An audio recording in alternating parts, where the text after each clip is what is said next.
విషయాలలో సహకారం. పిల్లల సహకారం అంటే ఏంటి? సహకారం అంటే ఏంటండి? సహకారం అంటే ఎవరికైనా సరే మనం వాళ్ళు చేసే పనుల్లో సహాయం చేయడానికి ఏమంటామండి? సహకారం. మరి ఈరోజు మన అంశంలో సమస్త సద్విషయాలలో అంటే అన్ని మంచి విషయాలలో,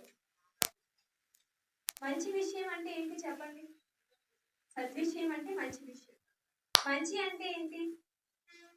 లోకంలో జరిగే మంచి విషయాలు ఉన్నాయి, కానీ ఈరోజు మనం వాక్యం నేర్చుకుంటున్నాం కదా, దేవుడి వాక్యాన్ని పరిశీలిస్తున్నాం కదా. మరి మనం నేర్చుకునే మంచి ఏంటి? వాక్యంలో దేవుడు ఏదైతే చెప్పాడో అది చేయడమే మనం నేర్చుకునే మంచి. అంటే సమస్త సద్విషయాలు అంటే దేవుడు బైబిల్లో ఏ పనులైతే మనకి చెయ్యమని చెప్పాడో, ఏ పనులైతే దేవుడు మన కోసం ఏ పనులైతే చేయమని చెప్పాడో, దేవుడు మనకి ఏ పనులైతే చేయమని చెప్పాడో అవే సద్విషయాలు, అవే మంచి విషయాలు. మరి సమస్త సద్విషయాల్లో సహకారివా అంటే ఈరోజు లోకంలో స్త్రీలు ఎంత ఎదిగిపోయారు అంటే ఏమన్నారో తెలుసా అండి? ఎంత ఎదిగిపోయారంటే అంగన్వాడీ నుండి అంతరిక్షం వరకు ఎదిగిపోయారంట. అంటే అంగన్వాడీలో పిల్లలందరినీ చూసుకునేటటువంటి ఆ జాబ్ ఏదైతే ఉందో తను చేసే ఆ ఉద్యోగం నుండి అంతరిక్షంలో కదండి, మొన్నే అంతరిక్షానికి వెళ్ళి వచ్చిన ఆవిడ ఎవరు? సునీతా విలియమ్స్. అక్కడికి కూడా వెళ్ళిపోతుందంట స్త్రీ. విమానాలు నడిపేస్తున్నారు కదండి, కార్లు నడిపేస్తున్నారు. ఎంత ధైర్యం! ఒకప్పుడంటే ఎంత భయం. బళ్ళు నడిపేస్తున్నారు. మగవాళ్ళు నడిపే బళ్ళు కూడా ఆడవాళ్ళు నడిపేస్తున్నారు. స్కూటీలే కాదు, ఆటోలు తీసేస్తున్నారు, బస్సులు నడిపేస్తున్నారు. అంటే మగవాళ్ళు చేసే ప్రతి పని మేము కూడా చేయగలం, మాకు కూడా అంత తెలివి జ్ఞానం దేవుడిచ్చాడని ప్రతి స్త్రీ ఈరోజు నిరూపిస్తుంది. అది మన అందరికీ తెలుసు. అంటే అన్ని విషయాల్లోనే మేము ఉండాలి, అదే కదండి వాళ్ళ ఆశ. అన్ని విషయాల్లో మేము ఉండాలి. చాలా బాగుంది, అన్ని విషయాల్లో అభివృద్ధి పొందాలనే ఆశ మంచిదే. కానీ దేవుడు మనకంటూ జీవితం ఇచ్చింది, స్త్రీ జన్మ మనకి ఇచ్చింది. మనం ఎందుకు స్త్రీగా పుట్టాము అంటే దేవుడు మనకంటూ ఒక బాధ్యత ఇచ్చాడని, ఆ బాధ్యత అనేది మనం నెరవేర్చాలని, అలా నెరవేర్చటంలో నానా విధములైనటువంటి పనులను మనం చెయ్యాలని ఎంతమంది స్త్రీలు ఆలోచిస్తున్నారు చెప్పండి? ఏమండి, ముందుగా ఎవరికైనా మనం ఒక సహకారం అందించాలి అంటే మనలో ఏముండాలి? శక్తి ఉండాలి, అంతే కదండి. శక్తి లేకుండా ఎవరికైనా సహకారం అందిస్తామా చెప్పండి? శక్తి లేకపోతే ఏం చేస్తాం మనం? అమ్మో నాకు శక్తి లేదు, నేను ఆ పని చెయ్యలేను అంటాం. అంటే మొదటిగా మనకి ఏం అవసరం అంటే శక్తి అవసరం. మరి ఈరోజు స్త్రీలకు ఉన్న శక్తి కోసం మనం ఆలోచిస్తే స్త్రీ శక్తి ఏమని మాట్లాడతారండి? స్త్రీ శక్తి. మీరు ఒక బొమ్మ చూసారో లేదండి, ఒక్క స్త్రీయే ఒక చేత్తో ఐరన్ బాక్స్ పట్టుకుంటుంది, ఒక చేత్తో గరిట పట్టుకుంటుంది, ఇంకో చేత్తో పిల్లల్ని రెడీ చేస్తుంది, ఇంకో చేత్తో ఏం చేస్తుంది తెలుసా? నోట్సులు రాస్తుంది, ఇంకో చేత్తో ఫోన్ పట్టుకుంటుంది, ఇంకో చేత్తో ఏం చేస్తుంటే బట్టలు ఉతుకుతుంటుంది, బట్టలు మడతేస్తుంటుంది. ఆవిడ ఒక్క ఆవిడే, కానీ అన్ని చేతులు ఎక్కడ ఉండొచ్చే? 2 చేతులే కదా, 2 చేతులే. కానీ ఆ 2 చేతులతో ఆవిడ చేసిన పనులు అన్నీ అని నిరూపించడానికి ఆ బొమ్మ అలా గీయడం అనేది జరుగుతుంది. అంటే అన్ని పనులు, ఎన్ని పనులు అంటే ఎంత శక్తి అంటే చాలా శక్తి అవసరం కదండి. ఇంట్లో పనులన్నీ చేస్తూ ఇలా చెప్పుకుంటూ పోతే వీళ్ళు చేస్తూ ఉంటారు. మరి వాళ్ళకి ఎంత శక్తి అవసరం అంటే చాలా శక్తి అవసరం. ఈ శక్తితోనే అన్ని పనులు చేస్తుంటారు. శక్తి లేకపోతే ఏ పని చేయలేరు. మరి మనకున్న శక్తితో, మనకి దేవుడు ఇచ్చినటువంటి బలంతో మన పనులన్నీ మనం చేసుకుంటాం, అన్ని పనులు చేసుకుంటాం, ఒక పనే కాదు. ఏమండి నాకు వంట రాదండి ఎలాగంటే ఊరుకుంటారండి? నేర్చుకో. ఏమంటారండి? నేర్చుకో, నేర్చుకొని వండు. బట్టలు ఉతకడం రాదండి అంటే ఊరుకుంటారా? రాదండి అంటే ఉతకడం నేర్చుకో. ఎలాగండి నాకు ఇల్లు తుడడం రాదంటే నేర్చుకో.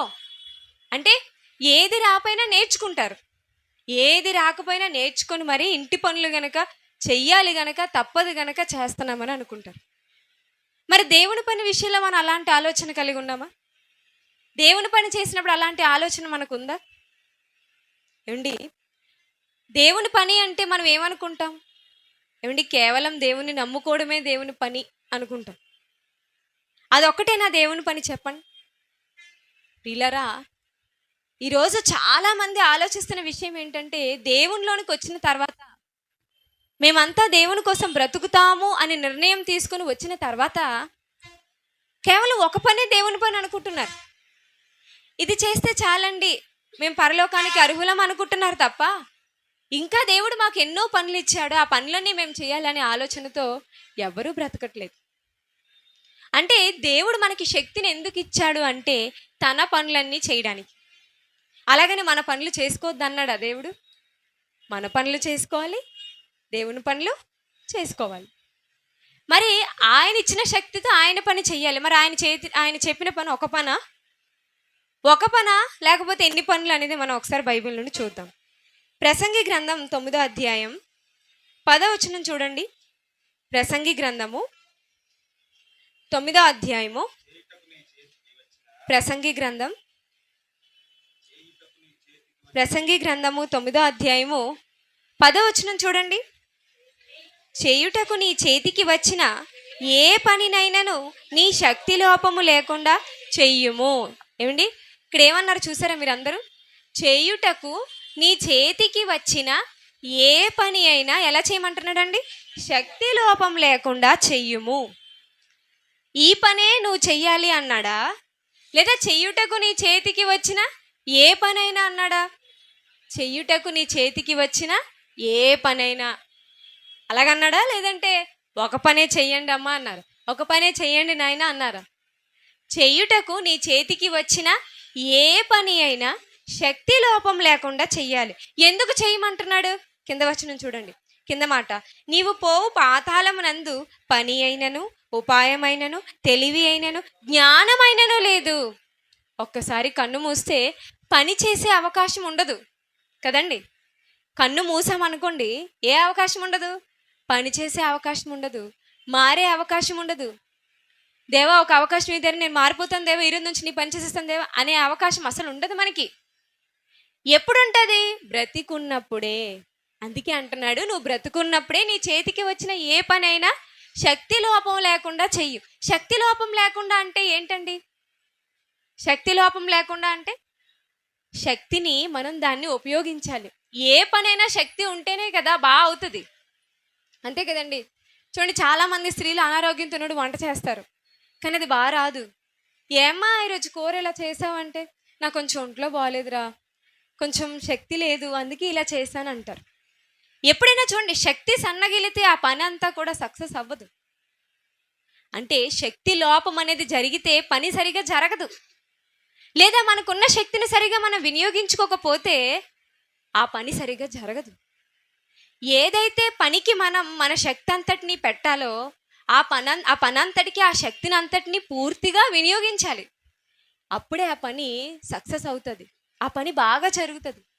కానీ ఏదో మనకున్న శక్తిని కొంచెం ఉపయోగించి ఆ తర్వాత ఎవరు చేస్తారులే, ఏం చేస్తారులే అని ఉన్న శక్తిని కూడా వాడకుండా వదిలేసాం అనుకోండి, దాన్ని ఏమంటారు? శక్తి లోపించింది, శక్తి లోపం.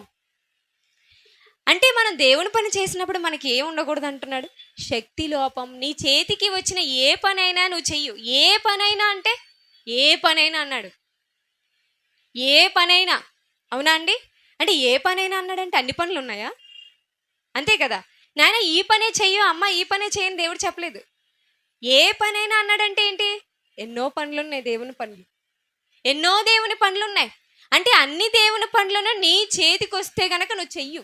నీ చేతికి వచ్చాను ఆ పని చెయ్యడానికి మాత్రం నీ చెయ్యి వెనక్కి తీయద్దు. చాలామంది ఏం చేస్తారంటే, వాళ్ళకి ఆ పని వచ్చు, వాళ్ళు చేయగలరు, కానీ చెయ్యి ఏం చేస్తారు తెలుసా? వెనక్కి లాగేస్తారు. నేను ఎందుకు చెయ్యాలి, నాకేంటి తలపోటు, ఇలాగే అనుకుంటారు చాలామంది. అబ్బా నేను ఇదంతా చెయ్యాలండి, నా వల్ల అవ్వదండి. నీ చేతికి వచ్చు కదా ఆ పని, రాకపోతే పోనీ ఇంకొకరు చేశారంటే ఒక అర్థం ఉంది. నీ చేతికి వచ్చిన ఆ పని నువ్వు చెయ్యకుండా అందులో అశ్రద్ధ చూపిస్తున్నావంటే అర్థం ఏంటో తెలుసా? శక్తి లోపం ఉందని అర్థం. మరి అలా గనక ఉంటే ఎక్కడికి వెళ్ళిపోతాం మనం? పాతాళానికి వెళ్ళిపోతాం. అక్కడికి వెళ్ళిన తర్వాత భూమి మీద ఉన్నప్పుడు పని చేసినా బాగున్ను, దేవా ఒకసారి వెళ్ళి పని చేసి వచ్చేస్తానంటే ఊరుకుంటాడు దేవుడు? నీకు ఇక అవకాశం లేదు. అంటే బ్రతికున్నప్పుడే ఏ పనైనా, చేతికి వచ్చిన ఏ పనైనా మనం చెయ్యాలి. చేతికి వచ్చిన ఏ పనైనా అంటున్నాడు. అంటే అన్ని పనులు ఉన్నాయా అంటే ఉన్నాయి. అందుకే దేవుడు బైబిల్ ఇంకో మాట కూడా రాయించాడు. ఆ మాట చూడండి. కొరింథీయులకు రాసిన మొదటి పత్రిక 12వ అధ్యాయం. కొరింథీయులకు రాసిన మొదటి పత్రిక 12వ అధ్యాయం 4-5 వచనాలు చూడండి. కొరింథీయులకు రాసిన మొదటి పత్రిక 12వ అధ్యాయం 4-5 వచనములు. కృపావరములు నానా విధములుగా ఉన్నవి గాని ఆత్మ ఒక్కడే. ఏంటండి? కృపావరములు ఎలా ఉన్నాయట? నానా విధములుగా ఉన్నాయి, కానీ ఆత్మ ఒక్కడే. అలాగే మరియు పరిచర్యలు నానా విధములుగా ఉన్నవి కానీ ప్రభు ఒక్కడే. ఏంటి? పరిచర్యలు ఎలా ఉన్నాయటండి? నానా విధాలుగా ఉన్నాయి. ఇదే ఈ విధంగానే పరిచర్య ఉందా అనట్లేదు దేవుడు కదండి. ఇదొక్కటే పరిచర్య అన్నాడా? నానా విధములుగా ఉన్నాయి అన్నాడా? నానా విధములుగా ఉన్నాయి. నానా జాతుల వారు అంటే అర్థం ఏంటండి? రకరకాల జాతుల వారు అని అర్థం, అంతే కదా. ఎవరెవరో జాతుల వారు. నానా భాషలు అంటే అర్థం ఏంటి? ఎన్నో భాషల వారు అని అర్థం, రకరకాలైన భాషల వారు అని అర్థం. ఇక్కడ నానా విధములుగా ఉందంటే ఏంటి? పరిచర్య. అంటే మనం దేవుడి కోసం చేసే సేవ ఒక విధంగా లేదు. ఎలా ఉంది? నానా విధాలుగా ఉంది. మనం ఏం చేస్తామంటే కొన్ని మాత్రమే దేవుని సేవ అనుకుంటాం, మరికొన్ని దేవుని సేవ అని అనుకోం. కొన్ని మాత్రమే పరిచర్య అనుకుంటాం, మరికొన్ని ఇదేం పరిచర్య అవుతుంది అనుకుంటాం. కానీ పరిచర్యలు ఎలా ఉన్నాయంటే మనం అనుకున్నట్టు ఒకలాగే లేవు. ఎలా ఉన్నాయట? నానా విధములుగా ఉన్నాయి. నానా విధములైన మరియు పరిచర్యలు నానా విధములుగా ఉన్నవి కానీ ప్రభు ఒక్కడే, దేవుడు ఒక్కడే. కానీ పరిచర్యలు ఎలా ఉన్నాయి? ఒక విధంగా లేదు. ఎలా ఉన్నాయి? నానా విధాలుగా ఉన్నాయి. అంటే దేవుడు మనిషికి అప్పగించిన పరిచర్యలు ఒకలా లేవు, నానా విధాలుగా ఉన్నాయి. మరి దేవుడు ఒక్కరికైనా బాధ్యత అప్పచెప్పాడు, పురుషునికైనా బాధ్యత అప్పచెప్పాడు, స్త్రీకి అప్పచెప్పలేదా? మనం ఇందాకే మొదటి ప్రసంగంలో విన్నాం. దేవుడు కేవలం పురుషునికైనా అప్పచెప్పాడు బాధ్యత, పురుషుడే పని చేయాలన్నాడా? స్త్రీకి ఏమన్నాడు? సాటి అయిన సహకారి. అంటే మనం ఏం చేయాలంట? సహకారం అందించాలి, భర్తకి అందించాలి. అలాగే దేవునికి కూడా, దేవునిలో కూడా, దేవుని పనిలో కూడా మన అందరం ఎలా ఉండాలంటే సహకారులుగా ఉండాలి. మరి అలా మనం సహకరించినప్పుడు మనం చేసే పరిచర్యలు, స్త్రీలు చేసే పరిచర్యలు కేవలం ఒక విధంగానే ఉంటాయా? స్త్రీలు చేసినటువంటి పరిచర్యలు ఏవైతే ఉన్నాయో అవి కేవలం ఒక విధంగానే ఉంటాయా చెప్పండి? ఒక విధంగా ఉండవు, నానా విధాలుగా ఉన్నాయి. మరి నానా విధాలుగా స్త్రీల పరిచర్యలు ఏంటి? ఆ నానా విధాలు ఏంటి? స్త్రీలు చేసే పరిచర్యల్లో నానా విధములైన పరిచర్యలు అంటే ఏంటి? అసలు ఒక రకంగానే దేవుని సేవ మనం చెయ్యాలా, లేదా నానా విధములుగా పరిచర్య అన్నాడు కనుక దేవుడు ఏమైనా అలా నానా విధాలుగా పరిచర్య చేసిన వారి కోసం దేవుడు బైబిల్లో రాయించాడా అని మనం ఆలోచిస్తే, ముందుగా నిర్గమకాండం 35వ అధ్యాయం 21వ వచనం చూడండి. నిర్గమకాండము 31వ అధ్యాయము 21-22 వచనాలు చూడండి. నిర్గమకాండము 35వ అధ్యాయం 21-22 వచనాలు చూడండి. నిర్గమకాండం 35వ అధ్యాయం 21-22. తరువాత ఎవని హృదయము వాణ్ణి రేపెనో, ఎవని మనస్సు వాణ్ణి ప్రేరేపించెనో వారందరూ వచ్చి ప్రత్యక్షపు గుడారం యొక్క పని కొరకును, దాని సమస్త సేవ కొరకును, ప్రతిష్ఠిత వస్త్రముల కొరకును యెహోవాకు అర్పణ తెచ్చిరి. ఇక్కడ మోషే గారు ముందే చెప్తారు దేనికోసం అంటండి? ప్రత్యక్ష గుడారము గూర్చి. ఎవరైతే దాని సమస్త సేవ కోసం, ఎవరైతే మీకు తోచింది ఇవ్వాలని మీరు అనుకుంటున్నారో, మీ హృదయం మిమ్మల్ని ఎంత ప్రేరేపిస్తే అంత. ఇప్పుడు చూడండి, చాలామంది ఏదైనా సభ పెట్టించినప్పుడు నేను ఒక 5,000 ఇస్తానండి అంట. అదేంటది? మన హృదయం మనల్ని ప్రేరేపించింది. ఇవ్వు, ఒక 5,000 ఇవ్వు, ఒక 5,000 ఇవ్వు, ఒక 5,000 ఇవ్వండి. అలాగే ఒక 2,000 ఇస్తానండి అంటే మన హృదయం ప్రేరేపించింది. ఇవ్వు, దేవుడి కోసం ఇవ్వు. అలాగా వాళ్ళకి కూడా, ఎవరికైనా మీకు కూడా ప్రేరేపిస్తే మీరు తెండి అని మోషే గారు చెప్తారండి. చెప్పినప్పుడు వాళ్ళందరూ తెస్తారు. ఏమేమి తెచ్చారు చూడండి. 21వ వచనంలో ఏమంటున్నారు? తరువాత ఎవని హృదయము వాణ్ణి రేపెనో, ఎవని మనస్సు వాణ్ణి ప్రేరేపించిన వారందరూ వచ్చి ప్రత్యక్షపు గుడారం యొక్క పని కొరకును, దాని సమస్త సేవ కొరకును, ప్రతిష్ఠిత వస్త్రముల కొరకును యెహోవాకు అర్పణ తెచ్చారు. ఏం తెచ్చారండి? అర్పణ తెచ్చారు. ఏం తెచ్చారు? స్త్రీలు గాని పురుషులు గాని ఎవరెవరి హృదయములు వారిని ప్రేరేపించెనో వారందరూ యెహోవాకు బంగారు అర్పించిన ప్రతివాడును ముక్కరలను, పోగులను, ఉంగరములను, తావలములను, సమస్త విధమైన బంగారు వస్తువులను తెచ్చిరి. ఏం తెచ్చారండి దేవుని దగ్గరికి? సమస్త విధములైన బంగారు వస్తువులు. ఎవరు తెచ్చారు? పురుషులే తెచ్చారా? ఏముంది అక్కడ చూడండి. స్త్రీలు గాని పురుషులు గాని ఎవరి హృదయములు వారిని ప్రేరేపించెను వారందరూ యెహోవాకు బంగారు అర్పించిన ప్రతివాడు ముక్కరలను, పోగులను, ఉంగరములను, తావలములను, సమస్త విధమైన బంగారు వస్తువులను తెచ్చిరి. అంటే స్త్రీలు కూడా బంగారం దేవుడి కోసం ఇచ్చారా? మనకి బంగారం అంటే ఎంత ఇష్టం చెప్పండి. స్త్రీలకి బంగారం అంటే ఎంత ఇష్టం. మొన్న ఒక ఆవిడ మాట్లాడితే ఏమన్నదంటే, ఆవిడని ఎవరో అన్నారండి, నీ దగ్గర నగలు లేవు, ఇంకొకరిని అడిగి వేసుకున్నావు నువ్వు అని. వెంటనే ఏమన్నా తెలుసా అండి, నా దగ్గర నగలు ఎందుకు లేవు? 8 వారాల నగలు ఉన్నాయి నా దగ్గర. నా దగ్గర ఎన్ని నగలు ఉన్నాయి? 8 వారాల నగలు ఉన్నాయి. మరి ఒకటైనా దేవుడికి ఇవ్వచ్చు కదా, ఒకటైనా దేవుడికి ఇవ్వచ్చు కదా. ఇవ్వరు. అలాగ బిరువలోనే ఉంటాయి కదండి. ఏదైనా దేవుడి పనికి ఇమ్మంటే, అమ్మ డబ్బులు లేవమ్మా, ఇలాగే మాట్లాడతారండి. డబ్బులు లేవు, ఉంటాయి. కానీ ఆ స్త్రీలు ఎంత మంచివారో తెలుసా అండి. బంగారం ఉంగరాలు తెచ్చేసారు. అటు చూడండి, పోగులు తెచ్చేసారు, చెవి పోగులు, ఇంకా ఏవేవైతే బంగారు ఆభరణాలన్నీ స్త్రీలు కూడా ఇచ్చేసారండి. ఎంత మంచి మనసు అండి. అంటే వాళ్ళ మనసే బంగారం, అంతే కదండి. అంటే ఇక్కడ మనకు అర్థం అవ్వాల్సింది ఏంటో తెలుసా, పరిచర్య మనం చేసినప్పుడు విలువైనవి కూడా దేవుని కొరకు మనం ఇచ్చేయాలి. విలువైనవి కూడా దేవుని కోసం స్త్రీలైన మనం. సహజంగా లోకంలో ఉన్న స్త్రీలకి లోకాశ ఎక్కువ కదండి. పురుషులకు అంత ఉండకపోయినా స్త్రీలకు ఎక్కువ ఉంటుంది. ఎలా ఉంటుంది? నేను మంచి ఇల్లు కట్టుకోవాలి, మా ఆయన మంచి కారు కొనుక్కోవాలి, మా ఫ్యామిలీ అంతా బాగుండాలి. ఇల్లు కట్టించలేదని ఒక భార్య భర్తతో గొడవ పడిందంట. ఏమండి? అంటే ఇవన్నీ ఉంటాయి వాళ్ళకి సహజంగా. కానీ అవన్నీ చంపుకొని బంగారం దేవుడి కోసం తెచ్చారంటే ఎవరు బలవంతం లేదు. మళ్ళీ మీరు తేవాలి, మీరు ఇవ్వాలని మోషే గారు బలవంతం చేయలేదు. ఆ అధ్యాయం అంతా మీరు ఇంటికి వెళ్ళి చదవండి. మనఃపూర్వకంగా తెచ్చిరి అని ఉంటుంది. ఎలా తెచ్చారట? మనస్ఫూర్తిగా వాళ్ళంతటి వాళ్ళే తెచ్చారటండి. ఎవరు బలవంతమో లేదు అందులోని. అంటే దేవునికి ఇచ్చినప్పుడు విలువైనవి కూడా మనం చేసే పనిలో ఇచ్చేయాలి. యేసుక్రీస్తు వారిని ఒక ఆమె తీసుకొచ్చి పాదాలు ఏం చేసిందట? అత్తరుతో యేసుక్రీస్తు వారి పాదాలు కడిగి తల వెంట్రుకలతో తుడిచింది. ఆమె ఏం తీసుకొచ్చి పడేసిందండి? విలువగల అత్తరు. అంటే విలువైన అత్తరు ఎవరైనా అలా చేస్తారా? విలువైనదంతా మనకు ఆలోచన వస్తుంది చెప్పండి. ఇంత విలువైంది ఆయన పాదాల మీద ఎందుకు పోయడం అనుకుంటాం. అలాగే అనుకున్నారు కూడా శిష్యులు కదండి. ఇంత విలువైనది ఎందుకు, ఈ అత్తరు ఎందుకు, బీదలకి ఇవ్వచ్చు కదా అన్నారు. కానీ ఆమె ఆలోచించింది, ఈ అత్తరి కంటే విలువైన వ్యక్తి ఈయన కనుక నేను విలువైనవి ఈయనకి చేయాలి. అంటే స్త్రీలుగా మనం చేసే పరిచర్యలో ముందుగా మనం ఆలోచించాల్సింది ఏంటో తెలుసా అండి? అవసరమైతే దేవుడి కోసం విలువైన వాటిని కూడా ఇవ్వడానికి మనం సిద్ధమైపోవాలి. మనమేమనుకుంటాం, అమ్మో నేను కేవలం సంఘానికి వస్తానండి, వాక్యం వింటానండి, నేను పాట పాడి వెళ్ళిపోతానండి, ఇదే అనుకుంటాం. కానీ సేవలోని మనం ఇంకా పూర్తిగా లోతులోనికి వెళ్ళిపోతే మనం ఎలా రెడీ అయిపోలో తెలుసా, ఎలా తయారవ్వాలో తెలుసా. అవసరమైతే దేవుడి కోసం మన విలువైనవి కూడా మనం ఇచ్చేంత స్థితికి మనం ఎదిగిపోవాలి.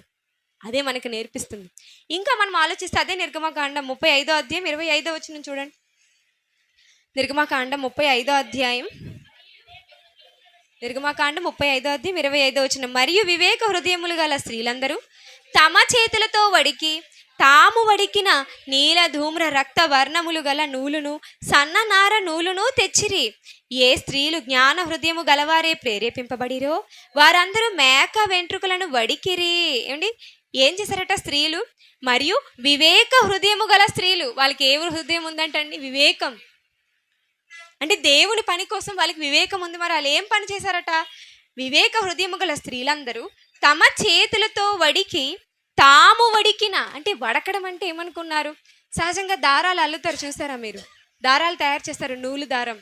ఆ దారాలన్నింటినీ పొడవుగా చేయడం, ఒక్క దారంలా చేసి ఆ దారాన్ని అంతటిని ఒక పెద్ద దారంగా సమకూర్చటం, దీన్ని ఏమంటారు తెలుసా? వడకడం అంటారు. మనం ఏంటంటే ఉడకడమే తెలుసు మనకి, అన్నం ఉడికిందా లేదా అదే తెలుసు. వడకడం అంటే ఇది కూడా అర్థం ఉంటుంది అనమాట. అంటే వాళ్ళు ఎవరి కోసం వడికి తెచ్చారు అవన్నీ చూడండి అక్కడ. వివేక హృదయము గల స్త్రీలందరూ తమ చేతులతో వడికి తాము వడికిన అంట చూడండి, తమ చేతులతోనే చేశారు. వాళ్ళు ఎవరికి ఎక్కడికి ఇంక దేనికి అవసరం అని తెచ్చారు అవన్నీ? అదిగో అక్కడ ప్రత్యక్ష గుడారం అనేది సిద్ధమవుతుంది, దానికోసం అవసరం అవుతుంది. అది ఎక్కడ కొనేసి తెచ్చేది అనుకోలేదు. వాళ్ళు ఏం చేశారు? వాళ్ళ చేతిలో పనే కదా, అది వాళ్ళ చేతిలో పనే కదండి. ఏమంటే పని రాకుండా వడికి తెచ్చేస్తారా చెప్పండి? టైలరింగ్ రాకుండా బట్టలు కుట్టేస్తారా? కుట్టలేరే, కొనుక్కుంటాం బయటికి వెళ్ళి మనం. అలాగే వడకడం వాళ్ళకి వచ్చు కనుక వాళ్ళకు వచ్చిన చేతి పని, దేవుడు అన్నాడు కదా నీ చేతికి వచ్చిన ఏ పని అయినా అన్నాడు కదా. వాళ్ళకి వచ్చిన చేతి పనితాలు ఎవరి కోసం తీసుకొచ్చారటండి? దేవుడి కోసం. అంటే మన చేతితో దేవుడి కోసం ఏదో ఒకటి చేయాలి మనం. ఇప్పుడు ఈ సంఘానికి మన చేతితో ఏమైనా అవసరం అవుతాయా? ఏమైనా ఈ మందిరానికి మనం ఏమైనా దేవుడి కోసం మన చేతితో ఏమైనా కొట్టగలం, అవసరం అవుతాయి. ఎందుకు అవసరం అవ్వవు? ఇప్పుడు ఈ పోడియం మీద కప్పడానికి ఏదో మంచి కవర్ అవసరం అనుకోండి. మీలో ఎవరైనా టైలర్స్ ఉన్నారనుకోండి, ఏం ఆలోచన రావాలి? నేను అన్ని డ్రెస్సులు కుట్టుకుంటున్నాను, అన్ని బ్లౌజులు కుట్టుకుంటున్నాను, అయ్యో మా పోడియంకి మంచి కవర్ లేదే, నేను కుడితే అది ఎక్కడ నిలిచిపోతుంది? దేవుని మందిరంలో నిలిచిపోతుంది. ఇది ఎవరు కుట్టారు అంటే అదిగో పలానా ఆవిడ కుట్టింది, పలానా ఆవిడ ఇచ్చింది. అది ఎవరి కోసం మారుమోగుతుంది? మీ గొప్పతనం కాదు. ఎవరి కోసం మీరు ఇచ్చారు? దేవుడి కోసం ఇచ్చారు. అంటే దేవుడి పనిలో మన చేతికి ఏ పనైనా వచ్చింది అనుకోండి, ఆ పని మొదట దేవుడి కోసం ఉపయోగించడానికి మనం ముందుండాలి. ఆ పని మనం ముందు దేవుడి కోసం ఉపయోగించాలి, ఆ తర్వాత మన కోసం మనం ఉపయోగించాలి. కానీ మనము నాకు ఈ చేతికి పని వచ్చినప్పుడు ఈ పనితో నేను దేవుడి కోసం ఏం చేశాను? నాకు ఈ పని వచ్చు కదా నా చేతిలో, ఈ పనితో నేను దేవుడికి ఏం చేయగలిగాను? అప్పుడప్పుడు చూడండి సంఘాల్లో రాస్తుంటారు, ఇవి పలానా వాళ్ళు ఇచ్చింది, పలానా వాళ్ళు ఇచ్చినవి అంటుంటారు. అంటే ఏంటది? పేరుకా, గొప్పకా? కాదండి, వాళ్ళు దేవుడి కోసం ఇచ్చారు. అంటే మొదటిగా మనం నేర్చుకున్నది ఏంటంటే విలువైనవి దేవుని కోసం ఇచ్చేయాలి మనం. ఇంకా మన చేతికి ఏ పని అయితే వస్తుందో, మనం ఏ పని అయితే చేయగలమో, అది ఏ పని అయినా కానివ్వండి. వండడం వచ్చనుకోండి మనకు బాగా, ఏం చేయాలి మనం? ఎవరైనా సేవకులు వచ్చారనుకోండి, ఏదైనా సభ జరుగుతుందని, నేను వండుతాను, నాకు వచ్చు బాగా, అంతే కదా. అంటే మనకు ఆలోచన రావాలి, అయ్యో నాకు వచ్చు కదా, నేను బాగా వండుతాను కదా, మరి నేను ఎందుకు సేవకుల కోసం వండకూడదు? వాళ్ళకి ఎందుకు రుచికరమైన ఆహారాన్ని, మంచి ఆహారాన్ని నేను ఎందుకు పెట్టకూడదు? ఇలా ఆలోచించాలండి. ఇలా మనం ప్రతి విషయంలోనూ మనకి ఏ పని బాగొచ్చో ఆ పని మొదట మనం దేవుడి కోసం చెయ్యాలి. అప్పుడు దేవుడు మనల్ని చూసి ఆనందిస్తాడు. ఇంకా మనం ఆలోచించగలిగితే ప్రియులారా, నిర్గమాకాండం 15వ అధ్యాయం 20-21 వచనాలు చూడండి. నిర్గమాకాండం 15వ అధ్యాయం, నిర్గమాకాండము 15వ అధ్యాయము 20-21 వచనములు. మరియు అహరోను సహోదరియు ప్రవక్త్రీనగు మిరియాము తంబురను చేత పట్టుకునెను. స్త్రీలందరూ తంబురులతోనూ నాట్యములతోనూ ఆమె వెంబడి వెళ్ళగా మిరియాము వారితో కలిసి ఇట్లు పల్లవి ఎత్తి పాడెను. యెహోవాను గానము చేయుడి, ఆయన మిగులు అతిశయించి జయించెను. గుర్రమును దాని రౌతును సముద్రంలో ఆయన పడద్రోసెను. సందర్భం ఏంటంటే, ఈ సందర్భంలో మనందరికీ తెలుసు, దేవుడు ఫరోని వాళ్ళ మొత్తం సైన్యాన్ని అంతటినీ దేవుడు ఎర్ర సముద్రంలో ఏం చేశాడు? ముంచేశాడు. మనందరికీ తెలుసు. అంటే దేవుడు ఏం చేశాడు? ఒక గొప్ప కార్యం చేశాడు అక్కడ. ఎర్ర సముద్రాన్ని పాయలు చేయడం అంటే అది మనం మన కళ్ళతో చూడలేదు కానీ అండి, చూసామంటే మనం ఎంత ఆశ్చర్యంగా అనిపిస్తే తెలుసామని. మనం ఏదో ఆకాశంలో చిన్నదేదో వస్తేనే పెద్ద వింతలా చూస్తాం మనం. అది అలాంటిది కళ్ళెదురుగా అంత పెద్ద ఎర్ర సముద్రం పాయలైందంటే అది చూసిన వాళ్ళు ఎంత నిజంగా ధన్యులు చెప్పండి. వాళ్ళ కళ్ళు, మనం అలాంటిది కళ్ళతో చూసామా? చూడలేదు. కానీ వాళ్ళు చూశారు కనుక వెంటనే దేవుడి కోసం ఏం చేశారట? పాట పాడేస్తున్నారు వాళ్ళు. ఎవరెవరు పురుషులే కాదు, మోషే గారే కీర్తన పాడలేదండి. పైన 15వ అధ్యాయం 1వ వచనంలో మోషే గారు పాడినట్టు ఉంటుంది. కానీ ఇక్కడ ఎవరు పాడారట? మరియు అహరోను సహోదరియు ఏమండి, ప్రవక్త్రి అంటే ఏంటో తెలుసా మీకు? ప్రవక్త్రి అంటే జరిగిపోయింది చెప్పేవారు, జరగబోయేది కూడా చెప్పేవారు. జరగబోయేది చెప్పేవారిని మనం ఎలా చూస్తాం చెప్పండి? అమ్మో భవిష్యత్తు ఏం జరుగుతుందో వీళ్ళు చెప్పేస్తారు కనుక చాలా జాగ్రత్తగా చూస్తాం.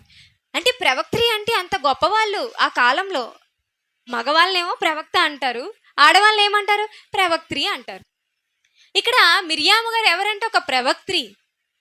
ఏమండి ఆవిడ, నేను ప్రవక్త్రిని కదండి, నేను కేవలం భవిష్యత్తు చెప్పాలి అన్నారు ఆవిడ ఏం చేశారట? ఏం చేసినట్టుగా ఉంది? మిరియాము తంబురను చేత పట్టుకునెను, స్త్రీలందరూ తంబురలతోనూ నాట్యములతోనూ ఆమె వెంబడి వెళ్ళగా మిరియాము వారితో కలిసి ఇట్లు పల్లవి ఎత్తి పాడిందంట పాట. ఎవరో పాడమని చెప్పలేదు ఆవిడికి. ఇప్పుడు పాడమన్నా పాడట్లేదు ఎవరు స్త్రీల సంఘంలో, అంతే కదండి. ఎక్కడైనా చూడండి, అమ్మ ఒక పాట పాడండి అంటే నాకు రాదండి, నాకు సిగ్గండి, నేను పాడనండి. అదే చూడండి ఇంకేదైనా పాట పాడమండి, ఎంత బాగా పాడేస్తారు కదండి. పాట పాడండి అంటే ఎలా చూస్తారు మనుషులు చెప్పండి? పాట పాడడాన్ని ఎలా చూస్తారు తెలుసా? అది దేవుడి పని కాదేమో అనుకుంటారు. పాటే కదా పాడేద్దాంలే, పాటే కదా వాళ్ళు పాడతారులే, ఇలాగే అనుకుంటారండి చాలామంది. ఎవరు పాట పాడడానికి ఆసక్తి చూపరు. పాట పాడితే మాకేం వస్తుంది అనుకుంటారు. పోనీ సంఘంలో పాట వేసారనుకోండి, పాడతారా కలిసి, అస్సలు నోరు కదపరండి. మీరు చూసారా లేదో, నోరు అస్సలు మెదపరు. కానీ ఏదైనా గొడవాడమనండి, ఎంత పెద్ద నోరు వస్తుంది. అంటే స్త్రీలు పాటలు కూడా పాడాలి, అది కూడా పరిచర్యేనా? పరిచర్యే. అది పరిచర్య కాదనుకుంటున్నారు అందరూ, అంతేనా? అది పరిచర్య కాదండి. అందరూ పాటలు పాడతారు, ప్రసంగికుడు వచ్చినంత వరకు పాడుతూనే ఉంటారు అనుకుంటారు. కానీ కాదు. పాడటం వల్ల ఎవరిని మహిమపరుస్తున్నాం? మనం దేవుణ్ణి. మన గొంతుని దేవుడికి ఉపయోగిస్తున్నాం. మన జీవ ఫలాలు ఎవరికి అప్పగిస్తున్నాం? దేవునికి అర్పిస్తున్నాం. అర్పించమా మన జీవ ఫలాలు? మన నోటి ద్వారా వచ్చిన పాటలు దేవుడికి అర్పించమా? అచ్చేయరు ఎవరును. పాట పాడడానికి సిగ్గు వచ్చేస్తుంది, ఎక్కడ లేని సిగ్గు. కొలయ దగ్గర గొడవాడడానికి రాని సిగ్గు ఎక్కడొచ్చేస్తుంటుందండి? పాట పాడమనేసరికి వచ్చేస్తుంది. ప్రియులారా, దేవుడు లెక్క అడుగుతాడు మనల్ని. పాడండి అనగానే వచ్చేయాలంతే. మనం రండి రండి రండి అని పిలిపించుకోకూడదు మనం. కానీ వీళ్ళు ఏం చేస్తున్నారు? ఎవరో పాడమని చెప్పారా వీళ్ళకి? ఇక్కడ ప్రవక్త్రి అంత గొప్ప స్థాయిలో ఉంది, ఆవిడే పాడుతుందండి. మళ్ళీ తంబూరులతోనూ నాట్యములతోనూ, అవునండి, తంబూరులతోనూ నాట్యముతోనూ అందరూ పాడుతున్నారు. వాళ్ళందరితో పాటు కలిసి ఆమె కూడా ఏం చేస్తుంది? పల్లవి ఎత్తి పాడి ఏం చేస్తుంది? యెహోవాను గానం చేయండి అంటే దేవుని మహిమపరుస్తుంది. దేవుడు ఇంత గొప్పవాడు, దేవుడు అంత గొప్పవాడు. పాట పాడడం ద్వారా కూడా మనం ఇంకొకరు ఏం చేస్తామంటే తెలుసండి? మారుస్తామంటే తెలుసా మీకు? పాట అనేది ఒక మనిషిని ఏం చేస్తుంది? మారుస్తుంది. ఆత్మ సంబంధమైన పద్యములతోనూ కీర్తనలతోనూ సంగీతములతోనూ ఏం చేయాలట? ఒకరినొకడు హెచ్చరించుకోవాలంట. మన పాటతో ఒకరిని హెచ్చరిస్తున్నాం మనం. అవునండి, నాకు వాక్యం రాదండి అంటే పాటతో మనం హెచ్చరించవచ్చు. మరి అలాంటి పాటను మనం పాడడానికి ఎందుకు వెనకడుగేస్తున్నాం? అది పరిచర్య కాదనుకుంటున్నాం మనం. అంటే అది స్త్రీ చేసే పరిచర్య కాదనుకుంటున్నారు. కానీ ఇది కూడా నానా విధములైన పరిచర్యలో ఒకటి. కనుక మనం ఏం చేయాలి? ఎప్పుడైనా దేవుని స్తుతించడానికి మనం సిద్ధంగా ఉండాలి. ఏ పరిస్థితుల్లోనైనా. దావీదు గారు చూడండి, ఆయన ఈ పరిస్థితుల్లో ఉన్నాను కనుక నేను కీర్తన పాడకూడదు, కీర్తన రాయకూడదు అనుకున్నాడండి. ఎలాంటి పరిస్థితుల్లో ఉన్నా సరే ఆయన కీర్తన గ్రంథం మనం చదువుతున్నట్టు చిన్న అక్షరాలతో పైన ఉంటుంది చూడండి. పలానా సమయంలో ఆయన ఈ కీర్తన రాశాడు, పలానా సమయంలో ఈ కీర్తన పాడాడు. ఏంటండి మనం ఎప్పుడైనా అలా చేస్తామా? మనం ఏంటి పీస్ఫుల్గా మనకు అన్నీ ఉండాలి, అన్నీ ఉంటేనే మనం చేస్తాం. కానీ ఆయన అలా అనుకున్నాడా? అంటే దేవుని పని విషయంలో పాట పాడటం కూడా అది ఒక పరిచర్యే. ఇది ఎప్పటికీ మనం మర్చిపోకూడదు. ఇది చాలా చిన్నదిగా చూస్తున్నాం కనుక మనం ఎవరం పాట పాడలేదు. కనుక నానా విధమైన పరిచర్యలు ఇది కూడా భాగమే. ఇంకా ఒకసారి చూడండి, నెహెమ్యా గ్రంథం 8వ అధ్యాయం 2-3 వచనములు. నెహెమ్యా గ్రంథము 8వ అధ్యాయం 2-3 వచనములు. నెహెమ్యా గ్రంథము 8వ అధ్యాయము 2-3 వచనములు. యాజకుడైన ఎజ్రా ఏమంటున్నాడండి ఇక్కడ? 7వ మాసము మొదటి దినమున చదువుబడిన దాన్ని గ్రహింప శక్తి గల స్త్రీ పురుషులు కలిసి సమాజం అంతటి ఎదుటను ఆ ధర్మశాస్త్ర గ్రంథము తీసుకుని వచ్చి, ఇక్కడ ఎజ్రా గారు ఏం చేశారంటే 7వ మాసం మొదటి దినం, డేట్ కూడా రాయాలండి దేవుడు, చెప్పండి. అంటే డేట్స్ కూడా దేవుడు గుర్తుపెట్టుకుంటాడా? గుర్తుపెట్టుకుంటాడు. జూలై 15వ తేదీ సాయంత్రం నువ్వేం చేస్తున్నావు వాక్యం చెప్తుంటే మనమైనా డేట్లు మర్చిపోతాం. మనకేంటంటే పెళ్లి రోజులు, పుట్టినరోజులు అవి బాగా గుర్తుంటాయి. కానీ దేవుడికి మనం చేసిన మంచి గుర్తుంటుంది, చెడు గుర్తుంటుంది కదండి. ఇక్కడ ఏమంటున్నాడు తెలుసా అండి? యాజకుడైన ఎజ్రా 7వ మాసం మొదటి దినమున చదువుబడిన దాన్ని గ్రహింప శక్తి గల, అంటే ఇప్పుడు వాక్యం చెప్తున్నాం కదా, చదవబడుతుంది కదా, దాన్ని గ్రహించే శక్తి కూడా ఉండాలి మనకి. గ్రహింప శక్తి గల స్త్రీ పురుషుల కలిసిన సమాజం అంతటి ఎదుటను ఆ ధర్మశాస్త్ర గ్రంథాన్ని తీసుకొచ్చి నీటి గుమ్మం ఎదుటను మైదానంలో ఉదయం మొదలుకొని మధ్యాహ్నం వరకు నిలుచున్న ఆ స్త్రీ పురుషులకును తెలివితోనూ వినగలిగిన వారికి అందరికీ చదివి వినిపించుచూ వచ్చెను. చూడండి, ఆ జనులందరూ ధర్మశాస్త్ర గ్రంథమును శ్రద్ధతో వినిరి. ఏంటండి, ఏమంటున్నారు? దేంతో విన్నారట? శ్రద్ధతో విన్నారంటే వాక్యం చెప్తున్నప్పుడు ఎలా వినాలి? శ్రద్ధతో వినాలి. అంతకంటే మనం ప్రాముఖ్యంగా ఎవరు వినాలి? శ్రద్ధగా, స్త్రీలుగా మనమే వినాలి. ఎందుకంటే మనం పీస్ఫుల్గా ఒక చోట కూర్చుంటే గ్యాస్ కట్టేనా లేదా, ఇంట్లో అన్నం పొంగిపోతుంటుందేమో, బట్టలు ఆరబెట్టేసాను పైన నేను, ఇలాంటి ఆలోచనలే కదా. మనం సంఘానికి వచ్చామంటే చూడండి, గ్యాస్ కట్టానా, తాళం వేసానా, తాళం పెట్టానా లేదా, 10 సార్లు చూసుకుంటాం మనం. తాళం నేను పెట్టానా లేదా, అదేయో నేను ఏదో చేయడం మర్చిపోయి ఇంట్లో అన్ని ఇచ్చేసా, అదే ఆలోచన ఉంటుంది మనకి. లేదంటే అప్పులు, ఎప్పుడు లేని అప్పులు అప్పుడే గుర్తొస్తాయి. వాక్యం విన్నప్పుడే అన్నీ అప్పుడే గుర్తొస్తాయి. తెలుసండి మీకు, అన్నీ అప్పుడే. కానీ ఎలా వినాలట వాక్యం? వాక్యం ఎలా విన్నారు? పురుషులే శ్రద్ధగా విన్నారా? ఎవరు విన్నారట? ఆ స్త్రీ పురుషులకును తెలివితో వినగలిగిన వారికి అందరికీ చదివిపిస్తూ వచ్చెను. ఆ జనులందరూ ధర్మశాస్త్ర గ్రంథమును శ్రద్ధతో వినిరి. అంటే వాక్యం వినబడుతునేటప్పుడు శ్రద్ధగా వినడం కూడా పరిచర్యలోని భాగమే. అంటే వాక్యం వినబడుతున్నప్పుడు ఆ వాక్యము మళ్ళీ అడిగిన తర్వాత మనం చెప్పట్లేదు అనుకోండి, అర్థం ఏంటో తెలుసా? మీరు సరిగా వినలేదండి. లేదా చెప్తున్న ఆవిడ ఏం చెప్పారమ్మా అంటే నాకు అర్థం కాలేదండి అన్నారంటే, ఓ మీరు సరిగ్గా వినలేదంతే అని అర్థం చేసుకోవాలి. అంటే వాక్యం వినబడుతున్నప్పుడు ఎలా వినాలి? శ్రద్ధగా వినాలి. శ్రద్ధగా, అదే కదా ఉంది అక్కడ. ఎలా ఉంది? ఆ గ్రంథాన్ని, ధర్మశాస్త్ర గ్రంథమును శ్రద్ధతో వినిరి. అంటే వాక్యం చెప్పబడుతున్నప్పుడు మనం శ్రద్ధతో వినాలి. వస్తాయి మనకి ఎన్నో ఆలోచనలు వస్తాయి, ఇంట్లో ఏదో మర్చిపోయినాను, కానీ అవన్నీ కాస్త పక్కన పెట్టేయాలి. మనం కాస్త పక్కకు తోసి ఏం చెప్తున్నారు వీళ్ళు అనేది మనం ఆలోచిస్తేనే, ఏమో మనలో ఆ లోపం ఉందేమో కదా, మనం సరి చేసుకోగలుగుతాం. కానీ వినలేదనుకోండి, సరిగ్గా సరి చేసుకుంటాం మనం? చెప్పండి, అసలు సరి చేసుకోం. ఇంకోటి ఉంటుంది ఇందులోని, వినబడుతున్న వాక్యం చెప్తారులే, తెలిసిందేలే చెప్పారు అంటే ఇలాంటి మనసు ఉందనుకోండి మనకి, మళ్ళీ వాక్యం లోపలికి వెళ్ళదు. ఏది చెప్పినా అది వాక్యమే అని మనం అనుకునేటప్పుడు మన మనసులోనికి అది వెళ్తుంది, ఫలిస్తుంది. కనుక వాక్యం వినబడుతున్నప్పుడు ఎలా వినాలట? శ్రద్ధగా వినాలి. ఇది కూడా పరిచర్యలోని భాగం. ఇంకొక మాట చూడండి ప్రియులారా, మత్తయి సువార్త 27వ అధ్యాయం 55వ వచనం. మత్తయి సువార్త 27వ అధ్యాయం 55వ వచనం చూడండి. మత్తయి సువార్త 27వ అధ్యాయము 55వ వచనం. మత్తయి సువార్త 27వ అధ్యాయం 55వ వచనం ఏముంది? యేసునకు ఉపచారం చేయుచు గలిలయ నుండి ఆయనను వెంబడించిన అనేక మంది స్త్రీలు అక్కడ దూరము నుండి చూచుచుండిరి.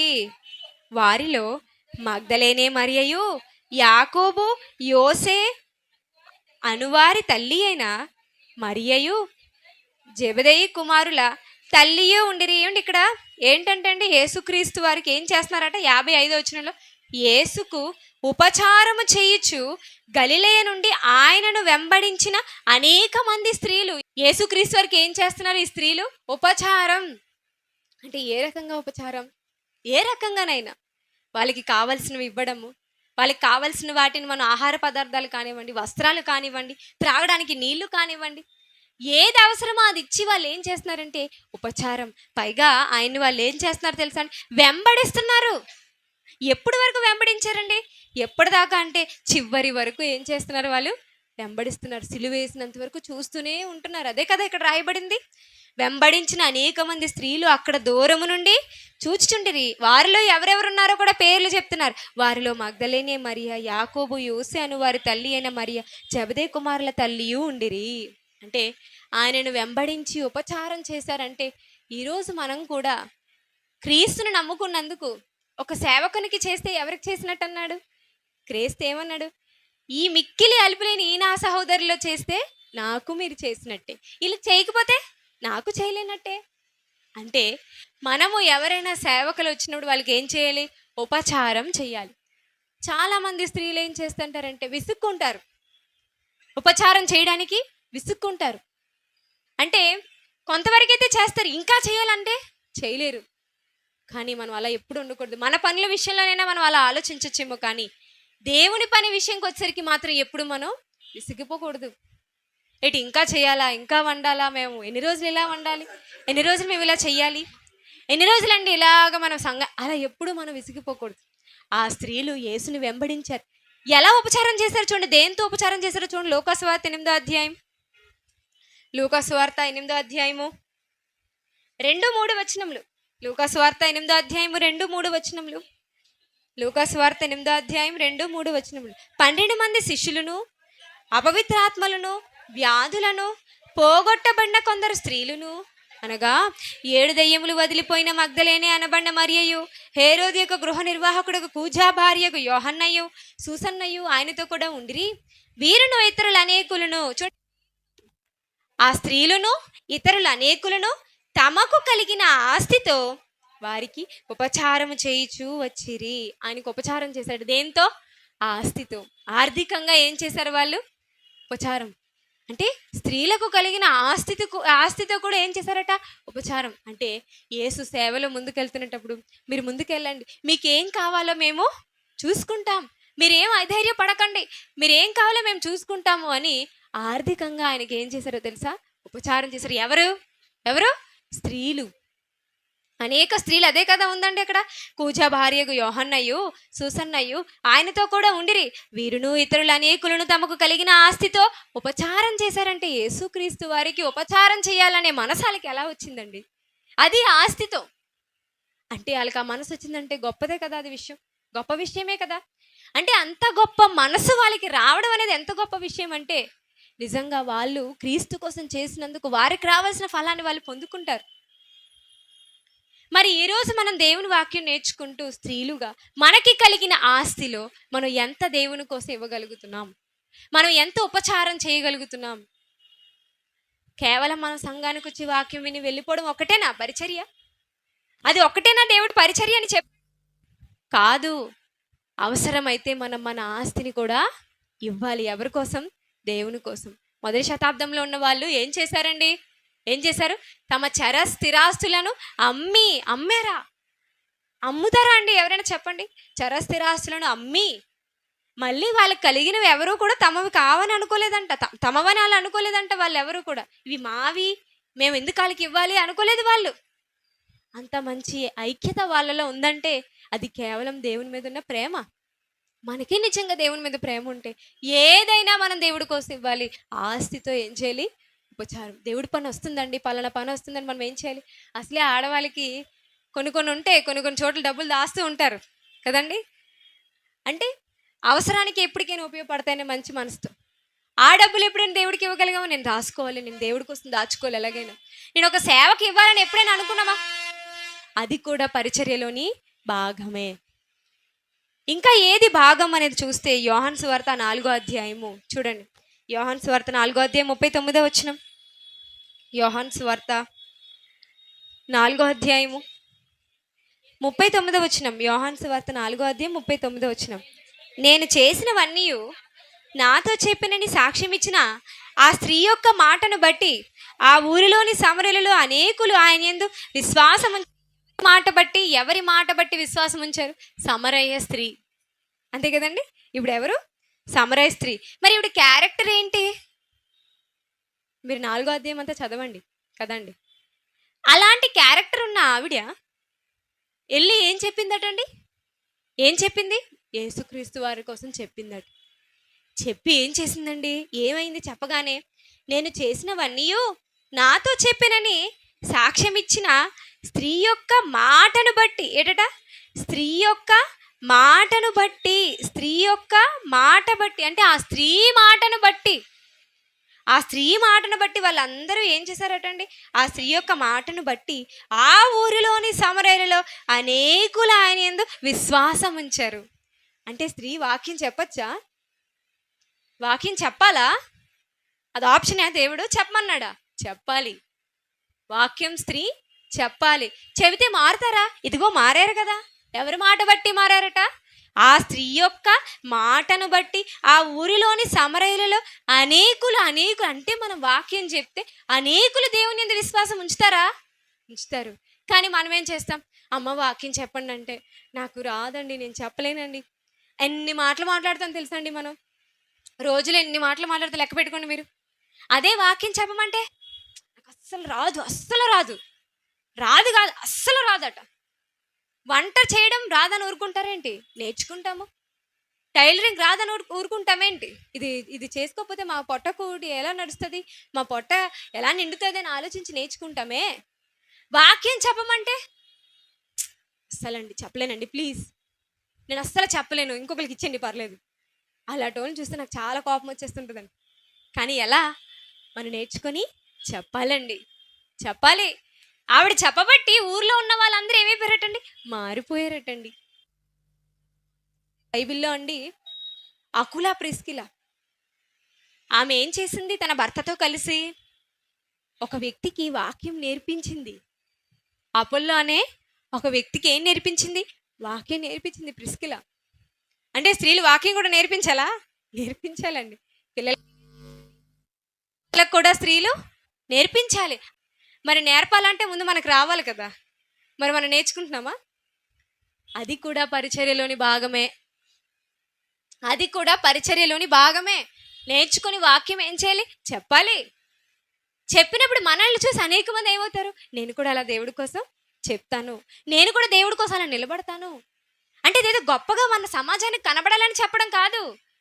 నేను నేర్చుకున్నది దేవుడి కోసం చెప్పాలి. లేదంటే నా దేవుడు పడుతున్న ఆవేదన ఈ సమాజానికి నేను వెళ్ళి చెప్పాలి. అక్కడ ఆవిడ తన క్యారెక్టర్ కోసం ఆలోచించిందా? సమరయ స్త్రీ నేను ఇలాంటి దానినే నేను చెప్తే వింటాను అనుకుందా? లేదు. ఆమె చెప్పగానే ఊరిలో ఉన్న వాళ్ళందరూ మారిపోయారంట. అంటే మనం నేర్చుకోవాలి, నేర్చుకున్నది ఇంకొకరికి నేర్పించాలి. నేర్పించడమే కాదు, మనం అవసరమైతే చెప్పాలి. అన్నీ మనకి రావాలి. అదే సమస్త సద్విషయాలలో సహకారివా. సమస్త సద్విషయాల్లో, అన్ని విషయాల్లో. ఇది ఒక విషయమేనండి. బైబిల్లో మనకి 4 కుమార్తెలు కనిపిస్తారు. ఎవరు కుమార్తెలు? ఫిలిప్పు గారి 4 కుమార్తెలు. వాళ్ళు ఏం చేశారటండి? ప్రవచించారంట. అమ్మ, 4 కుమార్తెలునా? ఒక తండ్రికి పుట్టిన కుమారుల్లో కొందరే కదా బాగుంటారు. కానీ 4 ఎలా ఉన్నారంటండి? 4 కుమార్తెలు ప్రవచిస్తున్నారంట. మా సహోదరి మనులు, మా చెల్లెళ్ళు వాక్యం చెప్పడానికి ఎలా ఆసక్తి చూపిస్తున్నారు. ఇది కూడా ఏంటి? పరిచర్యలోని భాగమే.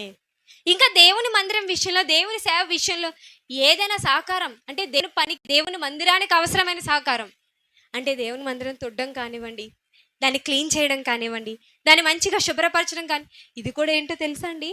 ఇది కూడా పరిచర్యలోని భాగమే. దేవుని మందిరాన్ని బాగుపరచడం కూడా పరిచర్యలోని భాగమే. ఎందుకంటే పాత నిబంధన కాలంలో ఒక మాట చూడండి. నెహెమ్యా గ్రంథం 3వ అధ్యాయము 11, 12 వచనాలు చూడండి. నెహెమ్యా గ్రంథం 3వ అధ్యాయము 11, 12 వచనాలు చూడండి. నెహెమ్యా గ్రంథము 3వ అధ్యాయము 11, 12 వచనాలు చూడండి. ఆ 2వ భాగమును అగ్నిగుండముల గోపురమును హరీము కుమారుడైన మల్కీయాను చేసిరి. వారిని ఆనుకొని యెరూషలేములో సగమునకు అధిపతి అయిన హల్లోహెషు కుమారుడైన షల్లూమును అతని కుమార్తెలను బాగు చేసిరి. ఏంటండి? దేవుని మందిరాన్ని ఎవరు బాగు చేశారు? కుమార్తెలా? తండ్రితో పాటు ఏం చేశారు? కుమార్తెలు కూడా. అంతేనా? అదేనా ఉంది అక్కడ? చూడండి. సగమునకు యెరూషలేములోని సగమునకు అధిపతి అయిన హల్లోహేషు కుమారుడైన షల్లూమును అతని కుమార్తెలను బాగు చేసిరి. అంటే అతని కుమార్తెలు కూడా ఏం చేశారట? బాగు చేశారు. అంటే అవసరమైతే మనం దేవుని మందిరం కోసం ఆ పనులైనా చెయ్యాలా? చెయ్యాలి. చాలామంది ఏంటంటే సంఘానికి వస్తారు కానీ క్లీన్ చేయండి అనేసరికి క్లీనింగా? ఇది కూడా దేవుడి పనేనా? మేమెందుకు చేయాలి? చాలామంది ఇలా ఆలోచించేవారు ఉన్నారు. లేకుండా నేను చెప్పట్లేదు. తుడ్డమా? మా ఇల్లు క్లీన్ చేయాలా? తడుగుడు పెట్టాలా? మేమెందుకు పెడతాం? ఇలాంటి ఆలోచనలు మనలో వస్తాయి. కానీ మనం ఏమనుకోవాలో తెలుసా? ఇది కూడా పరిచర్యలో భాగమే. అసలు ఆ మందిరాన్ని కట్టాలని చెప్పి ఆ స్థలాన్నే బాగు చేశారు వాళ్ళు. మరి మనం ఈ మాత్రం చేయకపోతే ఎలా చెప్పండి? అంటే ఇది కూడా పరిచర్యలోని భాగమే. అంటే ఎన్ని విధాలుగా ఉందో చూస్తారా పరిచర్య? పాడాలి, చెప్పాలి, నేర్చుకోవాలి, నేర్పించాలి, అవసరమైతే ఆస్తిని అమ్ముకోవాలి, విలువైనవి దేవుని కోసం ఇచ్చేయాలి, ప్రార్థించాలి. అవునా? పాట పాడాలి, ఇంకా చెప్పాలి అని అంటే మనం ఏదైనా దేవుడి కోసం చెయ్యాలి. ఇది సమస్త విషయాల్లోనూ మనం ఏం చేయాలో తెలుసా? మన సహకారం అందించాలి. నేను ఒక దాంట్లోనే ఉంటానండి, ఇంకోటి చేయనండి అంటే ఎలాగా? దేవుడు ఎన్ని తలాంతులు ఇచ్చాడో అన్ని దేవుడి కోసం ఉపయోగించుకోకపోతే దేవుడు అడగడా చెప్పండి? అడగడా? అడుగుతాడు. అమ్మ, నీకు ఇన్ని తలాంతులు ఇచ్చాను, నువ్వు ఒకటే చేసావు, ఇంకోటి ఎందుకు చేయలేదు? నువ్వు బాగా పాడగలవు కదా, నువ్వెందుకు పాడలేదు? నువ్వు బాగా వాక్యం చెప్పగలవు కదా, నీలో ఆ టాలెంట్ ఉంది కదా, నువ్వెందుకు ఉపయోగించుకోలేదు? నువ్వు బాగా వంట చేయగలవు కదా, మరి దేవుడి కోసం ఎందుకు, దేవుడి పిల్లలకి వంట ఎందుకు చేయలేదు? చెప్పు. నువ్వు బాగా క్లీన్ చేస్తావు కదా, ఎందుకు దేవుడి కోసం చేయలేదని దేవుడు లెక్క అడుగుతాడు. కనుక మనం అన్ని విషయాల్లో, ఈరోజు టెక్నాలజీ బాగా డెవలప్ అయిపోయింది కదండి, అందరి చేతిలోకి స్మార్ట్ ఫోన్స్ వచ్చాయి. స్మార్ట్ ఫోన్తో ఎవరు దేవుడి పని చేస్తున్నారు చెప్పండి? ఇప్పుడు మనకి ఎన్నో దేవుని వాక్యాలు జరుగుతున్నాయి కదండి, మీ అందరూ వాక్యం వింటారు, రేపు కూడా వింటారు. మరి వినబడుతున్న వాక్యం అందరికీ పంపించాలని ఎంతమంది ఆలోచిస్తున్నారు? షేర్ చేయాలి, నేను విన్న ఈ వాక్యం అందరూ వినాలి, లేదా అందరూ వినాలి, ప్రపంచంలో ఉన్న వాళ్ళు అందరూ వినాలి అని ఎంతమంది ఆలోచిస్తున్నారు? టెక్నాలజీని వాడడం అంటారు దాన్ని. ఎవరి కోసం వాడడం? దేవుడి కోసం. స్త్రీలుగా ఈరోజు ఎంతోమంది అండి, ఏదైనా వాళ్ళ ఇంట్లో ఏదైనా గొప్పగా జరిగితే దాన్ని చక్కగా వీడియోగా చిత్రీకరించి వాళ్ళే చేసుకొని బాగా పెట్టుకుంటారు. అదే దేవుడి కోసం ఎందుకు చేయము? అదేనండి సమస్త విషయాల్లో. అక్కడ ఎవరు వాక్యం చెప్పడానికి లేరనుకోండి, వాక్యం చెప్పే వాళ్ళు రాలేదనుకోండి, అక్కడ మీరే వాక్యం చెప్పారు నిలబడి. అప్పుడు మీకు ఏమొచ్చి ఉండాలి? వాక్యం ఉండాలి, వాక్యం వచ్చి ఉండాలి.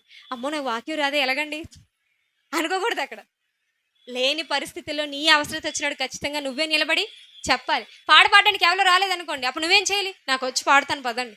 అదేంటి వాక్యమో చెప్పేస్తావు, పాట పాడేస్తుంటా అన్నీ అంతే కదా. మల్టీ టాలెంటెడ్ పర్సన్స్ అని ఎవరిని అంటారు? అన్నింటిలో, ఆటల్లో, పాటల్లో, వ్యాపారంలో, అన్నింటిలో. అలాగే దేవుడి కోసం కూడా అన్నింటిలోని మనం ఉండాలి. సమస్త సద్విషయములలోనూ కూడా మనం ఉండాలి. అందుకే చివరికి ఈ మాట చూసి ముగించుకుందాం. చూడండి, కొలసీ పత్రిక 1వ అధ్యాయము 10వ వచనం. కొలసీ పత్రిక 1వ అధ్యాయము 10వ వచనం చూడండి. పౌలు గారు కొలసీలకు రాసిన పత్రిక 1వ అధ్యాయము 10వ వచనం. 9, 12 వచనాలు కలిసి ఉన్నాయండి, నేను చదువుతాను. అందుచేత ఈ సంగతి వినిన నాట నుండి మేమును మీ నిమిత్తము ప్రార్థన చేయటం మానక, మీరు సంపూర్ణ జ్ఞానమును ఆత్మ సంబంధమైన వివేకమును గలవారును ఆయన చిత్తమును పూర్ణముగా గ్రహించిన వారునై ప్రతి సత్కార్యములో సఫలమగుచు. ఏంటంట? ప్రతి సత్కార్యం. ఒక సత్కార్యంలోనే అన్నాడా అండి? ప్రతి సత్కార్యంలో ఏమవ్వాలి? మనం సఫలం అవ్వాలి. పాడడంలో అవ్వాలి, వాక్యం చెప్పడంలో అవ్వాలి, నేర్పించడంలో అవ్వాలి, అవసరమైతే ఇంకొకరికి మనం విన్న ఆ ప్రసంగాన్ని షేర్ చేయడంలో అవ్వాలి. ఇవన్నీ దేవుని పనిలో భాగమే అండి. లేదా సంఘానికి వచ్చినట్టు ఆ సంఘాన్ని శుభ్రపరచడంలో అవ్వాలి. ప్రతి సత్కార్యంలో ఏమవ్వాలట? సఫలం అవ్వాలి.